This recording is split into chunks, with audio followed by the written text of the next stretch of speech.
Halo, apa kabar teman-teman? Semoga teman-teman sehat selalu.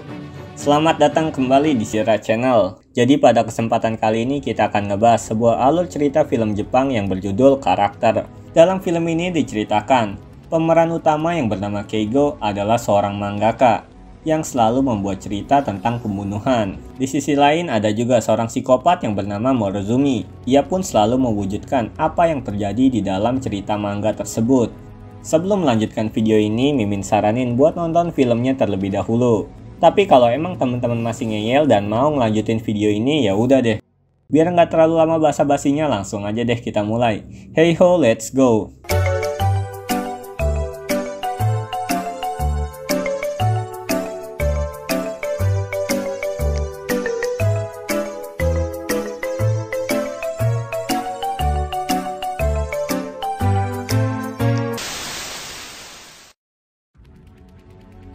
Film ini diawali di mana seorang pemeran utama bernama Keigo sedang menggambar sebuah manga. Keesokan harinya, Keigo langsung membawa mangganya itu ke Omura-san agar dapat diterbitkan. Karena Keigo adalah seorang asisten manga yang terkenal, Omura pun mengakui kehebatan gambarnya. Namun mangganya itu ditolak karena karakter di dalam mangganya belum begitu kuat dan alur ceritanya terkesan gak tampak nyata. Setelah itu, Keigo pun memberitahu istrinya yang bernama Natsumi bahwa dirinya udah gagal dan memutuskan untuk berhenti bercita-cita menjadi seorang mangaka. Selain itu, ia pun berniat untuk mencari pekerjaan kantor seperti orang-orang pada umumnya. Singkat cerita, karena Keigo seorang asisten dari mangaka terkenal, ia pun disuruh untuk menggambar sebuah rumah oleh seorang mangaka tempat ia bekerja. Ia pun kemudian pergi mencari rumah untuk ia gambar. Lagi asik-asiknya gambar rumah, tiba-tiba seorang tetangga nyuruh Keigo untuk mengecilkan suara musik di rumah tersebut. Karena Keigo bukan orang yang tinggal di rumah itu, ia pun memberanikan diri masuk ke rumah itu. Namun ketika masuk ke rumah itu, ia pun kaget karena melihat 4 orang udah terbunuh tepat di depan matanya. Selain itu, ia pun juga melihat seorang pembunuhnya. Setelah itu, ia pun langsung memberitahu pihak kepolisian tentang kejadian tersebut. Singkat cerita, ia pun langsung dimintai keterangan oleh pihak kepolisian. Ketika diinterogasi tentang sang pelaku pembunuhan, ia pun berbohong dan mengatakan nggak melihatnya. Sesampainya di rumah, Keigo pun langsung menggambar sang pelaku dan berniat menjadikan karakter utama di dalam manga yang bernama Dagger. Selain itu, ia pun juga membuat inspirasi cerita dan gambar dari apa yang dilihat pada saat itu, agar membuat cerita mangganya tampak nyata. Polisi pun menduga bahwa pembunuhnya yaitu bernama Henmi Atsushi, yang mana ia pernah membunuh 4 orang keluarganya 16 tahun yang lalu. Gak tahu kenapa tiba-tiba si Henmi ditangkap dan mengakui bahwa itu adalah perbuatannya. Tapi ada beberapa polisi yang kurang percaya dengan apa yang Henmi lakukan, karena alasannya yang masih belum jelas. Akan tetapi karena si Henmi udah mengakui hal tersebut, maka si Henmi pun tiba-tiba menjadi tersangka. Keigo pun melihat berita di televisi dan mengetahui bahwa itu bukanlah orang yang membunuhnya. Karena Keigo dengan jelas melihat muka sang pelaku seperti apa. Scene pun kemudian berganti, di mana seorang pembunuh yang bernama Morozumi sedang berjalan. Kemudian ia pun menumpang dengan sebuah keluarga yang ingin melakukan liburan. Singkat cerita, keluarga itu pun terbunuh dan polisi datang untuk menyelidikinya. Mereka pun kebingungan mencari pisau yang digunakan untuk membunuh. Lalu tiba-tiba seorang polisi yang bernama Seida mengetahui letak pisaunya ada di mana. Setelah itu Seida memberi sebuah manga berjudul Sanjushi kepada rekannya dan menyadari bahwa kejadian yang ada di TKP 100% sama dengan apa yang ada di cerita manga. Kemudian mereka berdua pun mendatangi tempat tinggal sang pembuat mangganya.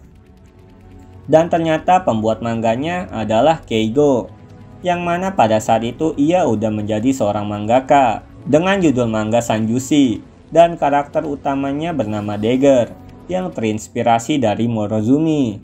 Namun ketika ditanya tentang karakter di mangganya, lagi-lagi si Keigo pun berbohong dan mengatakan bahwa Dagger adalah karya originalnya.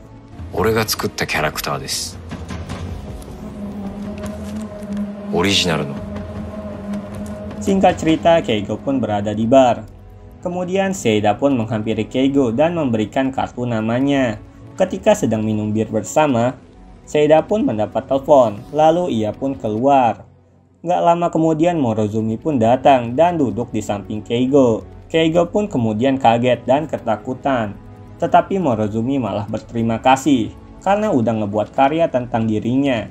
Dan Morozumi pun mengatakan bahwa dirinya udah mewujudkan apa yang Keigo buat di mangganya. Selain itu, Morozumi juga memberikan saran untuk kelanjutan cerita mangganya kepada Keigo. Setelah itu, Morozumi pun pergi dari bar itu. Ketika Seida kembali ke bar, Keigo pun sudah pulang karena ketakutan. Singkat cerita, seri manga selanjutnya pun udah rilis, yang mana di manga pun menceritakan bahwa pelaku semua pembunuhan yang terjadi ternyata dibunuh oleh orang yang sama. Hal itu pun diperkuat oleh tes DNA yang ada di pisau tersebut. Kemudian Hanmi yang mengakui pembunuhan di sebuah keluarga pun dibebaskan karena dinyatakan gak bersalah. Di sisi lain terjadi pembunuhan lagi, dan kondisi korbannya pun lagi-lagi sama seperti apa yang ada di dalam cerita manga. Scene pun kemudian berganti, di mana Keigo dan istrinya sedang memeriksa kandungannya.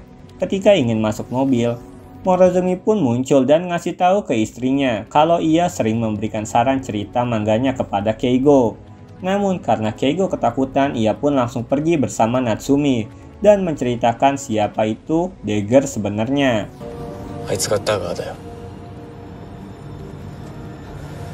Setelah itu, Keigo juga memberitahu kepada Seida cerita yang sebenarnya. Dan Keigo pun berniat untuk nggak melanjutkan seri manga Sanjushi. Akan tetapi Seida menyuruh tetap melanjutkan karyanya karena Seida sebenarnya menyukai manga Sanjushi. Keesokan harinya Keigo pun berdiskusi dengan atasannya untuk memberhentikan cerita manga Sanjushi. Namun sang pimpinan gak setuju dengan hal itu dan memberikan saran kepada Keigo untuk hiatus sementara, atau bisa dibilang cuti lah. Lalu Keigo pun setuju dengan hal itu. Beberapa hari kemudian Keigo pun datang ke sebuah toko manga. Ketika melihat-lihat karyanya, Morozumi pun menghampiri Keigo dan menanyakan kenapa ia hiatus. Setelah itu Morozumi pun pergi. Lalu Keigo langsung memberitahu pihak kepolisian kalau ia didatangi oleh Morozumi. Singkat cerita, Morozumi pun sampai di tempat tinggalnya. Ia pun sedih karena mendengar Keigo akan hiatus. Akan tetapi Morozumi pun berjanji akan terus melanjutkan pembunuhannya yang ada di serial manga Sanjushi.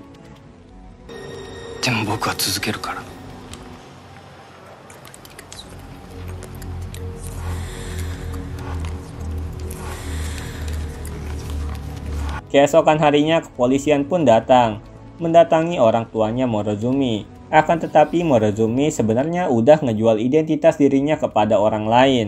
Di sisi lain, Morozumi pun menemukan target pembunuhan selanjutnya, yang mana harus berjumlah 4 orang di dalam keluarga.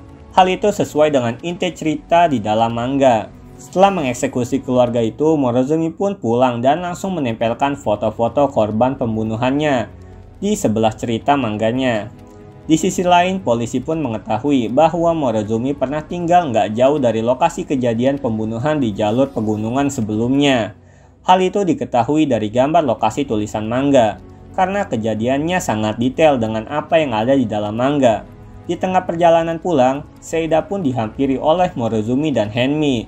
Lalu Hanmi pun membunuh Seida di lokasi itu.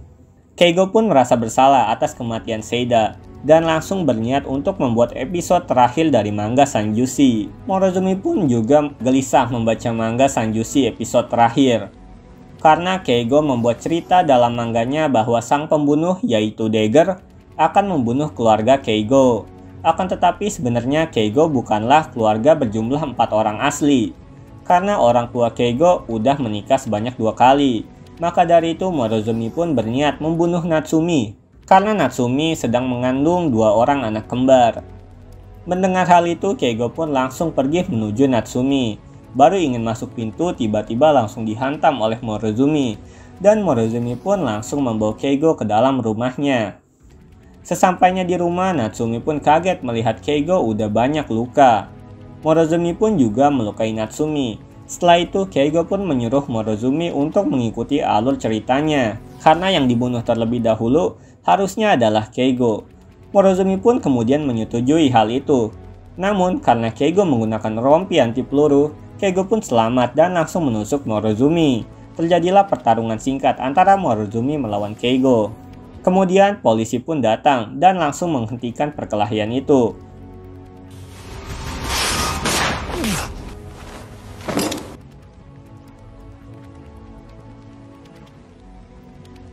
Dan film pun berakhir, di mana Morozumi masuk ke dalam persidangan untuk dijatuhi hukuman karena kesalahannya. Oke, sekian alur cerita film karakter. Bagi teman-teman yang mau request film ataupun ngasih ide dan saran, silahkan tulis di kolom komentar. Sekian dan terima kasih. Sayonara.